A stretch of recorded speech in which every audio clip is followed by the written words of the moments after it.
سفر ہے نا یہ بڑا امپورٹنٹ ہے پاکستان کی فیوچر کے لیے. سو اس لیے ہم خاص طور پہ داد دیتے ہیں اپنے سپریم کورٹ پہ کہ جب واضح ہم نے اپنی گورنمنٹس قربان کی آئین کو دیکھتے ہوئے وکیلوں کے ساتھ پہلے بیٹھے, وکیلوں نے ہمیں شور کیا کہ 90 دن سے آگے جا ہی نہیں سکتا, پھر ہم نے اپنی حکومتیں قربان کی. تو اس لیے تو نہیں قربان کی تھی کہ یہ سارے اپنے یہ محسن نقوی جیسے لوگوں کو اوپر بٹھا کے اور سارے ہمارے مخالف اور بیوروکریٹس اور پولیس والوں کو اوپر ہمارے بٹھا کے اور ہمارے اوپر انتقامی کارروائی شروع کر دیں, اور یہ یہاں بھی اور پختونخوا میں بھی. ہم نے تو اس لیے کیا تھا کہ ہم نے کہا کیئر ٹیکر آئے گا اور اس کے بعد 90 دن میں الیکشن ہوگی, تو یہ اس سے پیچھے ہٹ رہے تھے. اور یہ بھی کہ اتنا آگے نکل گیا, یہ بھی صاف آئین کی خلاف ورزی ہے ابھی بھی, کیونکہ یہ ظاہر ہے یہ وہ جو 90 دن کے بیچ میں نہیں ہو سکتا کیونکہ انہوں نے اتنا ڈیلے کر دیا. تو اپنی عدلیہ کو پہلے تو میں خراج تحسین پیش کرتا ہوں, اور یہ اپنے ملک کے لیے بھی یہ بڑی خوشائن چیز ہے. دوسرے جو ماشاءاللہ ہماری سب سے بڑی پارٹی ہے پاکستان میں اپنی جوڈیشری کو یہ آج اعتماد دلوانا چاہتا ہوں کہ قوم ان کے ساتھ کھڑی ہے, کہ ان کو کوئی یہ وہ 98-99 میں نہیں جدھر ڈنڈوں مار کے سپریم کورٹ کے اوپر حملہ ہوا تھا اور کچھ ریئیکشن نہیں آیا, بہت بڑا ریئیکشن آئے گا پاکستان کے اندر. تو یہ ہم نے بھی سارا وائرل ہوا یہ جو کلپ ہے, اور میں صرف اپنے ججز کو یہ شیورٹی دینا چاہتا ہوں کہ ہم سب کھڑے ہیں. دوسری چیز کی میں نے بات کرنی تھی وہ یہ, آج بابر اعوان نے ایک پریس کانفرنس کیا. دیکھیں پہلے تو خطرہ مجھے کس سے ہے, میں نے جن 3 لوگوں کے نام لیے تھے میرے اوپر جب واردات ہوئی تو میں نے ان تینوں کے نام لیے, تو ہر چیز جو اس کے بعد ہوئی میرے اٹیمپٹ کے بعد وہ مجھے کنفرم کرتی ہے کہ وہ تینوں ملوث تھے اس میں.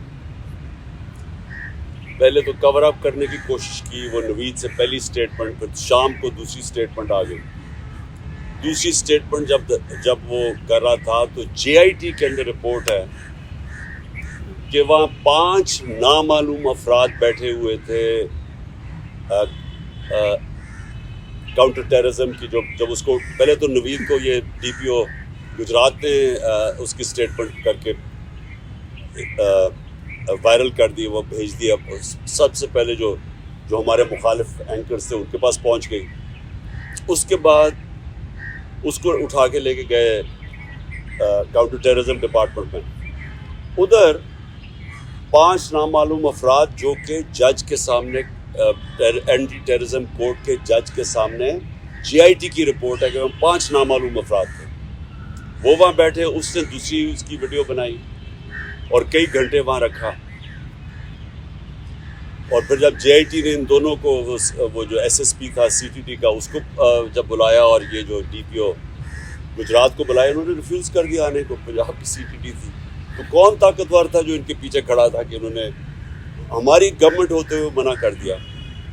پھر اس کے بعد جو JIT کو سیبوٹاج کرنے کی کوشش کی, 4 لوگوں نے اپنے بیان بدلے JIT کے لوگوں نے. ان کے بعد اس کے اوپر پروسیکیوٹر جنرل نے ان کے اوپر تفتیش کی, اس نے کہا کہ ان کے اوپر ایکشن لینا چاہیے, انہوں نے سیبوٹاج کرنے کی کوشش کی ہے.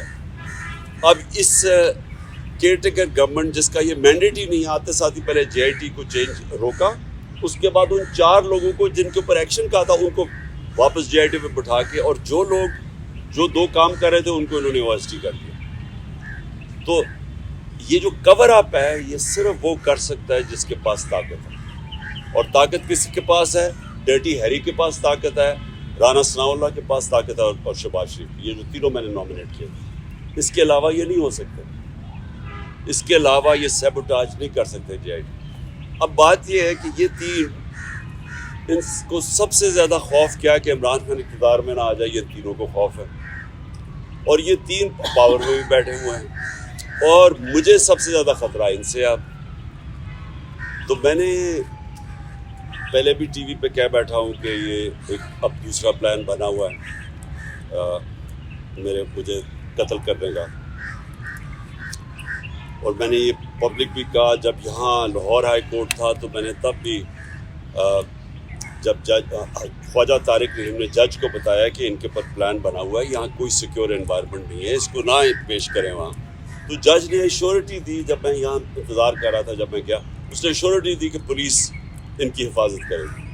وہاں پہنچا, وہاں پولیس ہی بھاگ گئی ساری, کوئی کسی قسم کی پروٹیکشن نہیں تھی, بالکل ایک ایکسپوز تھا کہ کوئی بھی کچھ واردات کر سکتا تھا. پھر انہوں نے مجھے پنڈی بلایا, یہ اسلام آباد میں 3 اپیرنسز تھی. وہاں آج بابر اعوان نے جو اندر کے کیمراز تھے, جو سی سی ٹی وی کیمراز تھے, وہ بند کیے گئے. جو وہاں سیکیورٹی کے لوگ تھے وہ وہاں سے غائب تھے, کوئی سیکیورٹی نہیں تھی. سی سی ٹی وی کیمراز بند کیے گئے, اور بالکل کسی پروٹیکشن کے بغیر میں تینوں عدالتوں کے اندر ایکسپوز تھا. اب سوال یہ ہے کہ یہ کس کا انٹرسٹ میں ہے کہ مجھے کون آپ پروٹیکٹ کرے گا؟ جنہوں نے پروٹیکٹ کرنا ان سے ہی خطرہ ہے.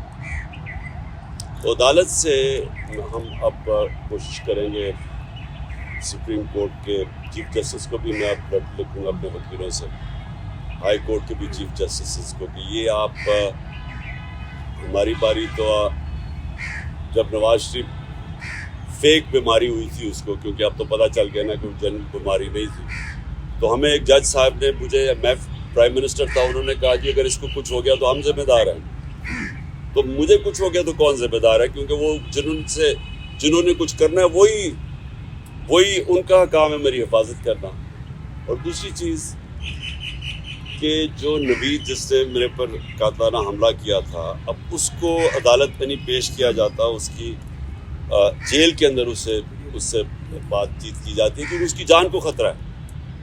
تو جس کی جان کے اوپر اٹیمپٹ ہو چکا ہے اور خطرہ ہے, اس کو کیوں وہ یہ گھسیٹ رہے ہیں؟ اور ان کیسز میں یعنی جو مزاحیہ خیز کیسز ہیں, ایسے کیسز ہیں جن کے اوپر کبھی یعنی اگر دنیا مذاق اڑائے گی کہ ایک ٹیررزم کا کیس کر دیا وہاں الیکشن کمیشن کے باہر, جبکہ میں وہاں تھا ہی نہیں, میں گھر پہ بیٹھا ہوا تھا, وہ مظاہرہ ہو رہا ہے, میرے اوپر دہشت گردی کا کیس کر دیا. یا دوسرا وہ جو ایک اور, اب سب کو پتہ ہے کہ الیکشن کمیشن پوری طرح, اب تو خیر ساری قوم کو پتہ چل گیا کتنی جانبدار ہے, یہ تو حکم ہی ساری ان سے لیتی ہے.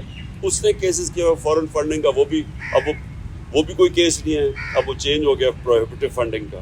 اور دوسرا یہ ہے یہ توشہ خانہ کا کیس, وہ بھی میں اب سب کے سامنے کہ جس وقت وہ دونوں کیسز عدالت میں گئی اوور ٹرن ہو جائیں گے کیونکہ کیسز ہی نہیں ہیں, تو ان کے اوپر مجھے بلایا جا رہا ہے اور میری جان کو اگست کر رہا ہے. تو اس کے اوپر ہم انشاءاللہ اپنے وکیلوں کے ساتھ بیٹھ کے اپروچ کریں گے سپریم کورٹ.